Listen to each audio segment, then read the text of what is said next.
Hello everyone. Today I am going to discuss macromolecules, that is module 7, and the topic is enzyme as a protein. In the previous classes we have studied about what is protein, a structure and compositions of the protein. And if you don't know about the structures of the protein, then go through my previous videos. And in this class I will discuss the enzyme as a protein. मतलब आपका जो enzyme है ये एक type का आपका protein है। ये कैसे जैसे बेसिकली आपका वर्क करता है, क्या आपके बॉडी में जो कोई भी रिएक्शंस हो रहे हैं उसमें ये क्या चेंजेस करता है आपका एंजाइम। तो enzyme are a protein that increase the rate of chemical reactions in the body. जो भी बॉडी में रिएक्शंस हो रहे हैं उसको ये क्या करता है, स्पीड अप करता है आपका enzyme. Enzyme as a catalyst की तरह वर्क करता है। आपका जो भी सबस्ट्रेट होगा उसको फाइनल प्रोडक्ट में ये ऐसे रिजल्ट देता है। उसमें क्या होगा कि एंजाइम जैसे होते हैं ये कैटलिस्ट की तरह वर्क करेंगे। इसके कोई भी केमिकल प्रॉपर्टीज़ में चेंजेस नहीं आती है एंजाइम के। जस्ट ये क्या होगा कि जो सब्सटेंस है उसको फाइनल प्रोडक्ट में कन्वर्ट करता है, किसी भी केमिकल रिएक्शंस को स्पीड अप करेगा। In fact, most of the necessary chemical reactions in the body would not efficiently proceed without the enzyme। मतलब कि विदाउट एंजाइम मैक्सिमम जो केमिकल रिएक्शंस होंगे आपके बॉडी में वो विदाउट एंजाइम पॉसिबल नहीं है। एग्जाम्पल के लिए आप देख सकते हैं one type of enzyme function as an aid in the digesting large protein, carbohydrates and fat molecule into a smaller molecule, while another assist in the creations of the DNA। DNA के creations में भी enzyme participate करते हैं। Molecules जो होंगे larger जो होते हैं उसको स्मॉलर मॉलिक्यूल में भी कन्वर्ट करने के लिए जो होता है एंजाइम को हम यूज कर सकते हैं। सो बेसिकली क्या है, enzyme are a protein that is speed up the chemical reactions in the body and hormones like insulin and protein that regulate the activity of the cell and organs। Enzyme क्या करेंगे, body में chemical reactions को speed up करते हैं और आपका क्या होगा, इंसुलिन जो है हार्मोन्स जो हो गए आपका इंसुलिन एंड प्रोटीन क्या करते हैं, regulate the activity of the cell and organs. मतलब ऑर्गन्स और सेल के एक्टिविटी को ये रेगुलेट करते हैं। सेकेंड आपका क्या है, transportations and storage of the molecules. Transportations मतलब क्या होगा कि कैरी करना, किसी भी चीज़ जो भी आपका बॉडी में सब्सटेंस है उसको क्या करना, carry. And storage of the molecules मतलब कि मॉलिक्यूल को स्टोर जो करते हैं प्रोटीन, उसके बारे में स्टडी। कौन सा प्रोटीन आपका ट्रांसपोर्ट कैरी करेगा और कौन सा प्रोटीन जो होता है वो मॉलिक्यूल को एज ए स्टोर करता है। तो protein is a major element in the transportation of the certain molecules. ये मेजर एलिमेंट होता है क्या, कैरी करना, किसी भी मॉलिक्यूल्स को कैरी करता है आपका protein. For example haemoglobin in the haemoglobin is the protein. आपका हीमोग्लोबिन क्या होता है, प्रोटीन होता है जो क्या करता है आपके लंग से जो आपका ऑक्सीजन है उसको आपकी होल बॉडी में रेगुलेट कौन करता है, आपका हीमोग्लोबिन। तो haemoglobin is a protein that transport oxygen throughout the body. Protein is also sometimes use to store a certain molecules. यहाँ पे आप देखिए ट्रांसपोर्ट कौन कर रहा है, आपका हीमोग्लोबिन एज अ जो प्रोटीन है आपका, हीमोग्लोबिन एक क्या है, प्रोटीन है, वो ट्रांसपोर्ट की तरह वर्क कर रहा है। कुछ प्रोटीन्स और भी होंगे जो क्या करेंगे कि स्टोरेज जो मॉलिक्यूल्स होते हैं उसको स्टोर करने का काम करता है। वो आपका क्या है, फेरिटीन है आपका। Ferritin is the example of a protein that combine with iron. किसके साथ कंबाइन करता है, आयरन के साथ। For storage in the liver, liver में जो भी स्टोरेज है मॉलिक्यूल को स्टोर करने का वो काम कौन करता है, फेरिटीन करता है आपका। Some protein trans some protein transport materials throughout your body. ये क्या करते हैं, ट्रांसपोर्ट करते हैं throughout the body, such as haemoglobin which is oxygen transporting protein found in our RBC में पाया जाता है आपका। किस में पाया जाता है, ये आपका आरबीसी में। थर्ड आपका है रिसेप्टर प्रोटीन।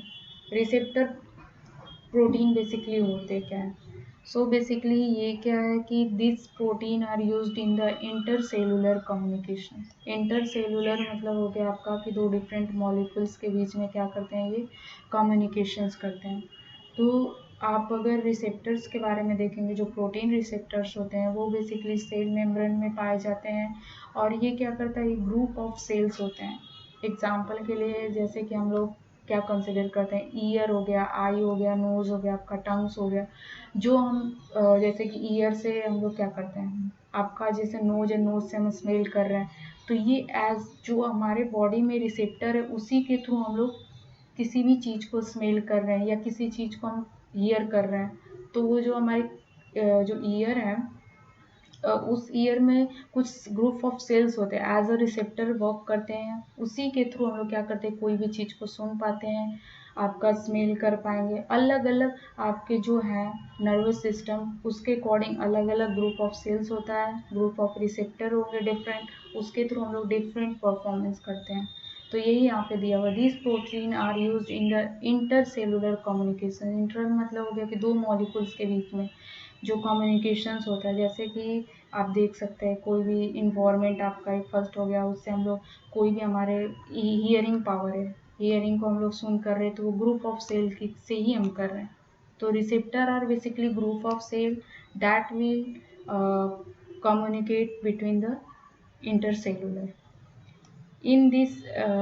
जैसे कि आपका एग्जांपल्स में आप देखेंगे कि रिसेप्टर्स कितने टाइप के होते हैं, 5 टाइप्स के होंगे। डिपेंड करेगा कि आपका किस टाइप का जैसे कि अलग अलग ग्रुप जो होंगे, अलग अलग सेल्स जो होंगे, जैसे कि डिफरेंट ग्रुप सेल्स का जो ग्रुप होगा उसके अकॉर्डिंग हम डिसाइड करेंगे कि ये किस टाइप का रिसेप्टर्स है।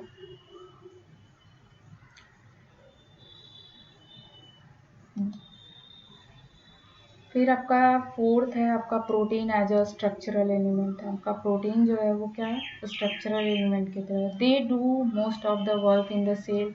ये क्या करते हैं कि जो वर्क करते हैं वो बेसिकली किस में परफॉर्म करते हैं, सेल में, जो प्रोटीन जो है स्ट्रक्चरल एलिमेंट का। And are required for the structural functional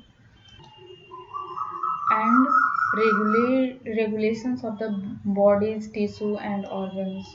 Protein are made up of the hundred and thousand of the smaller unit called amino acid. As we already know that the monomer of the protein is the amino acid, which are attached to one another in the long chain.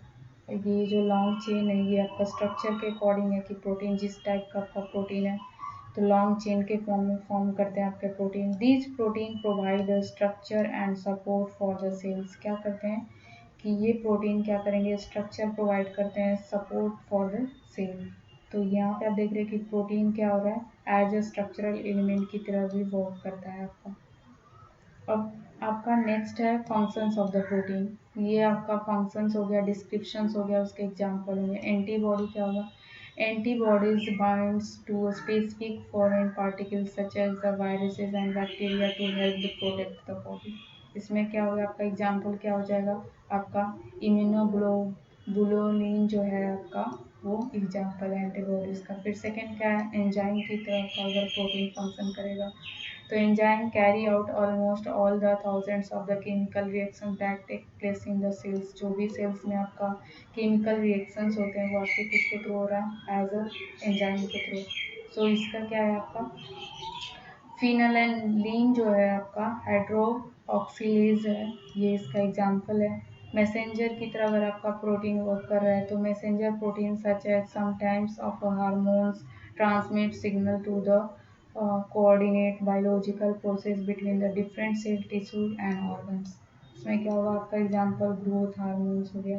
फिर structural component में this protein provide structure and support for a cells. They also allow the body to move. जो इस type के protein होते हैं वो आपको जो बॉडी में मूवमेंट है वो भी प्रोवाइड करते हैं, जैसे एक्टिन हो गया आपका। फिर ट्रांसपोर्ट या storage, this protein binds and carry atoms and small molecules with the cell and throughout the body. इस टाइप के प्रोटीन क्या करते हैं कि कैरी करते हैं एटम्स को, स्मॉल मॉलिक्यूल्स को within a cell and through body. और वो आपका एग्जांपल पे इस टाइप का प्रोटीन क्या हो जाएगा, फेरिटीन जो है उसके एग्जांपल है।